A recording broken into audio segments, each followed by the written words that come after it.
سیدنا ابو بکر صدیق نے بھی اپنے گھر میں ایک کونا کہہ لیجئے، ایک زمین کا ٹکڑا کہہ لیجئے، اس کو مختص کر دیا تھا قرآن کی تلاوت، نماز، عبادت کے لیے۔ تو واضح بات ہے کہ سیدہ عائشہ صدیقہ اپنے والد کی زبان سے قرآن کی تلاوت سنتی ہوں گی اور غور و فکر بھی کرتی ہوں گی۔ جیسے میں نے پہلے ایک دفعہ آپ کو بتایا کہ ایک صحابی جب قرآن کی تلاوت کر رہے تھے تو سیدہ عائشہ صدیقہ وہاں ان کے گھر کے دیوار کے ساتھ کھڑے ہو کر ان کی تلاوت کو سن رہی تھیں۔ رسول اللہ بھی آ گئے، آپ بھی کھڑے ہو کر سننے لگے۔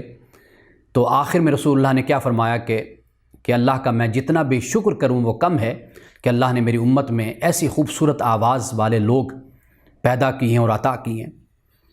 تو یہ وہ ماحول تھا کہ جس میں سیدہ کی تربیت اور تعلیم کا انتظام ہوا، اپنی آنکھوں سے سرگرمیاں دیکھیں اسلام کی، اور یہ بھی دیکھا کہ کیا صعوبتیں، کیا مشقتیں اور مسائل والد نے اور رسول اللہ صلی اللہ علیہ وسلم نے اٹھائے اور برداشت کیے۔ یہ موقع نہیں ہے ورنہ میں آپ کو بتاتا، بہت سے ایسے واقعات ہیں کہ جن میں سیدنا ابو بکر صدیق نے اپنے آپ کو آگے پیش کیا کفار کے، اور انہوں نے سیدنا ابو بکر صدیق کو مارا، پیٹا، اتنی اذیت پہنچائی، اتنا مارا کہ آپ بے ہوش ہو گئے۔ اور جب 2-3 دن کے بعد ہوش آئی تو سب سے پہلے اپنی آپ کی زبان پر یہ تھا کہ مجھے یہ بتاؤ کہ رسول اللہ کا کیا حال ہے۔ تو آپ کی والدہ اور والد جو ابھی مسلمان نہیں ہوئے تھے، انہوں نے کہا کہ بھائی جن کی وجہ سے تمہیں اتنی مار پڑی اور تم مرتے مرتے بچے ہو، پھر زندگی ملی تو پہلے نام ہی انہی کا لے رہے ہو کہ بھائی ان کا کیا حال ہے۔ تو یہ خدمات اور یہ جانفشانی اور ایثار و قربانی سیدہ عائشہ صدیقہ نے اپنے گھر میں سب کچھ دیکھا تھا۔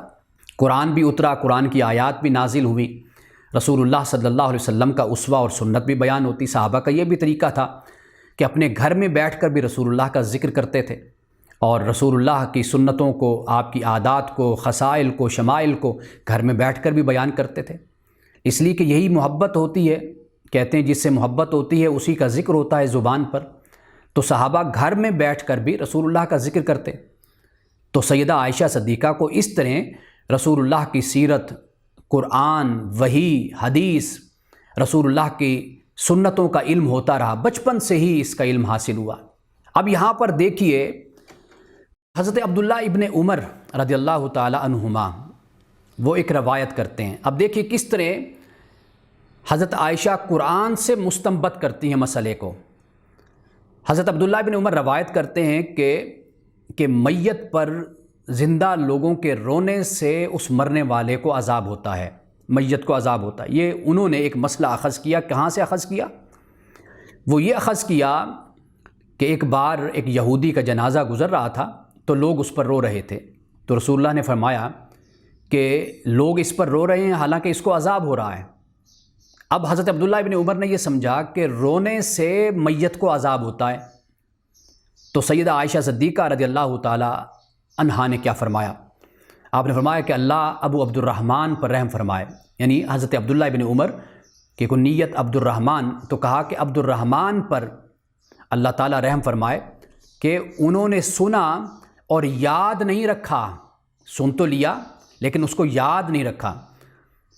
بعض مقامات پر یہ سیدنا فاروق اعظم رضی اللہ تعالیٰ عنہ کی نسبت سے بھی اس بات کو بیان کیا جاتا ہے۔ تو فرمایا کہ رسول اللہ نے یہ فرمایا کہ تم اس پر نوحہ کر رہے ہو، گریہ وزاری کر رہے ہو، جبکہ اس کو عذاب ہو رہا ہے۔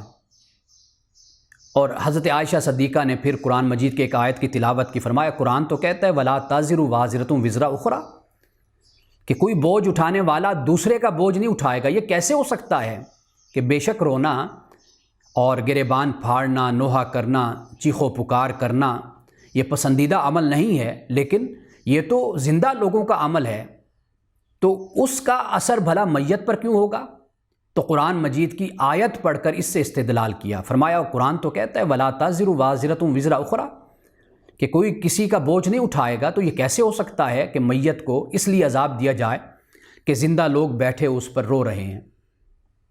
یہ حضرت عبداللہ ابن عمر یا سیدنا فاروق اعظم رضی اللہ تعالیٰ عنہ سے منسوب اس روایت کا آپ دیکھیے کہ یہ جواب حضرت عائشہ صدیقہ نے دیا۔